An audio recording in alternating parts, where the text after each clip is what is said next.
નમસ્કાર મિત્રો સ્વાગત છે તમારું અમારી યુટ્યુબ ચેનલમાં। આજની વિડીયોમાં વાત થશે ગુજરાતમાં કડકડતી ઠંડીની આગાહી। HMPV અંગે WHOનું નિવેદન કહે છે કે કોઈ નવો વાયરસ નથી। યુએસએમાં હજારો લોકો ઘર છોડવાનો આદેશ। અંબાજી મંદિરે પ્રાગટ્ય મહોત્સવ ઉજવાશે। HMPVનો વધુ એક કેસ સામે આવ્યો છે। ભયાનક અકસ્માત, બાળકોના મોત, ઘણા લોકો ઘાયલ થયા છે। વાત છે ઝારખંડની, ત્યારે વાત થશે HMPV વાયરસે ગુજરાતની ચિંતા પણ વધારી છે। ગુજરાતમાં હજુ પણ 48 કલાક કડકડતી ઠંડીનો અહેસાસ થશે। પોલીસ ભરતી માટે ઉમેદવારોની શારીરિક કસોટી શરૂઆત થઈ ગઈ છે। ભારતીય મૂળના સચિન મહેરાને કેનેડામાં મળી છે મોટી જવાબદારી। પર્યટનના વિકાસ માટે યોજાય ચિંતન શિબિર। અને અંતે વાત થશે ગૃહ રાજ્યમંત્રી હર્ષ સંઘવીને જન્મદિવસની શુભકામનાઓ પાઠવવામાં આવી હતી। હવે મિત્રો સમાચારો વિસ્તારથી।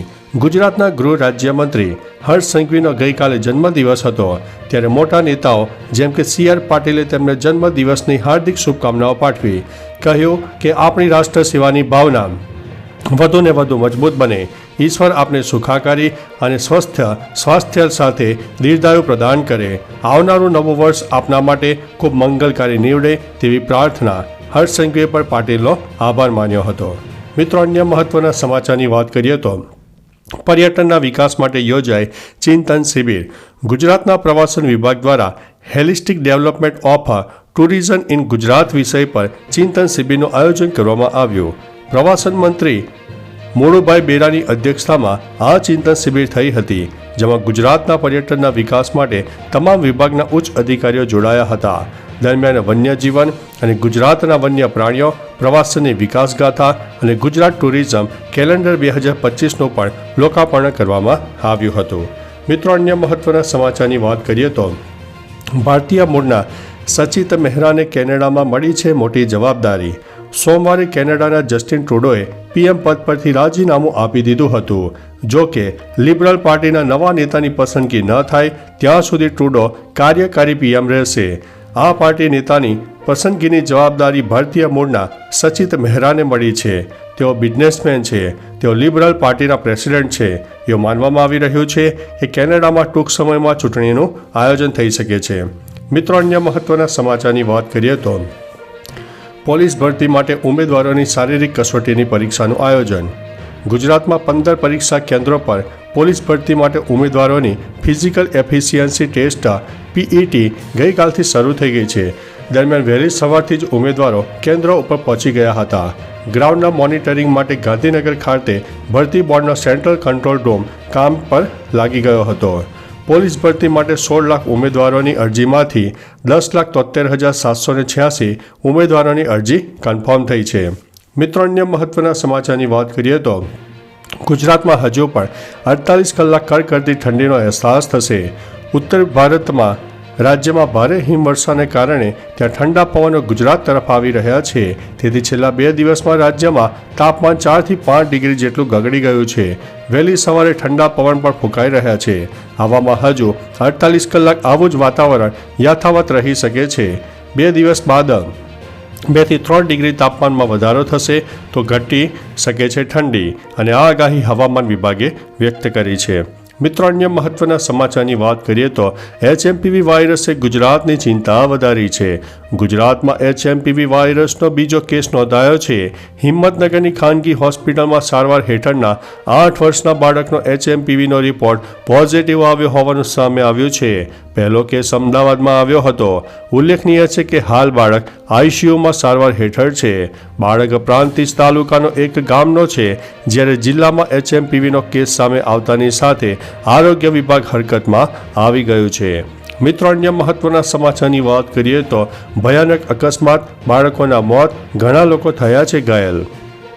ઝારખંડમાં રામગઢના ગોલા બોકારો રોડ પર સવારે એક ભયાનક માર્ગ અકસ્માત સર્જાયો હતો। મળતી માહિતી મુજબ સ્કૂલ વાન અને ટ્રક વચ્ચે અથડામણ થઈ હતી। ટ્રક કાબુ બહાર થઈને બાળકોથી ભરેલી સ્કૂલ વાન ઉપર પલટી ખાઈ ગઈ હતી। આ ઘટનામાં 4 બાળકોના જીવ ગયા છે। ઘણા બાળકો ઘાયલ થયા હોવાનું સામે આવ્યું છે।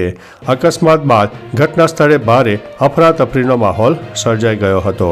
મિત્રો, અન્ય મહત્વના સમાચારની વાત કરીએ તો HMPVનો વધુ એક કેસ નોંધાયો છે। મહારાષ્ટ્રમાં નાગપુર બાદ મુંબઈમાં પણ HMPVનો કેસ મળી આવ્યો છે, જેમાં 6 મહિનાની બાળકીમાં વાયરસના લક્ષણો જોવા મળ્યા છે.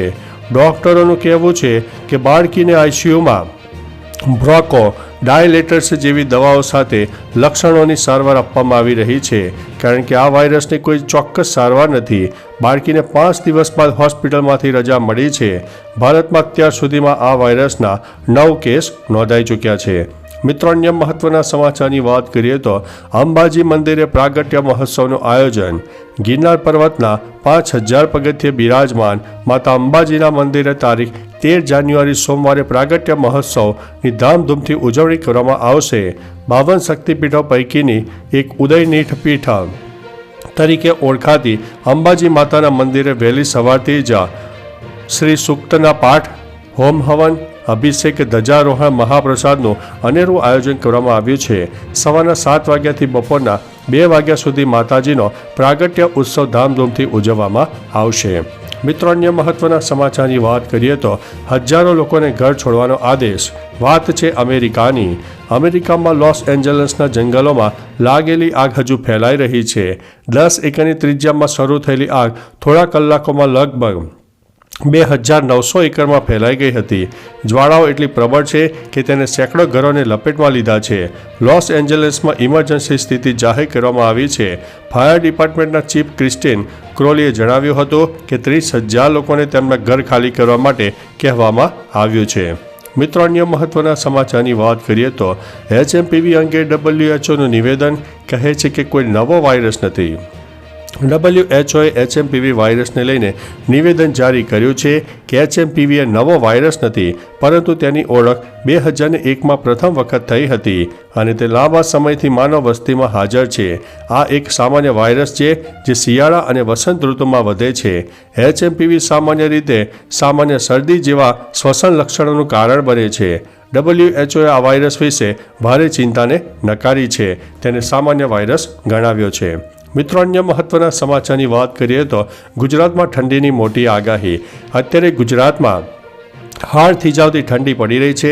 તેની પાછળનું મુખ્ય કારણ છે કે ઉત્તર ભારતના ઉત્તરી પટ્ટામાં back to back western disturbance ઉપરાંત બરફવર્ષા પણ થઈ રહી છે અને બર્ફીલા પવનો રાજસ્થાન અને ગુજરાત સુધી જોવા મળી રહ્યા છે, જેના અનુસંધાને ગુજરાતમાં હજુ પણ ન્યૂનતમ તાપમાન 10 ડિગ્રી કરતાં નીચે રહે તેવી સંભાવના છે અને કોઈ વિસ્તારમાં તો 8 ડિગ્રી કરતાં પણ નીચે જાય તેવી સંભાવના છે.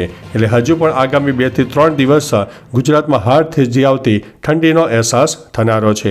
તો ચાલો મિત્રો, ફરીથી દેશ અને દુનિયાના સુપરફાસ્ટ સમાચાર લઈને મળતા રહીશો. ત્યાં સુધી અમને રજા આપશો. નમસ્તે.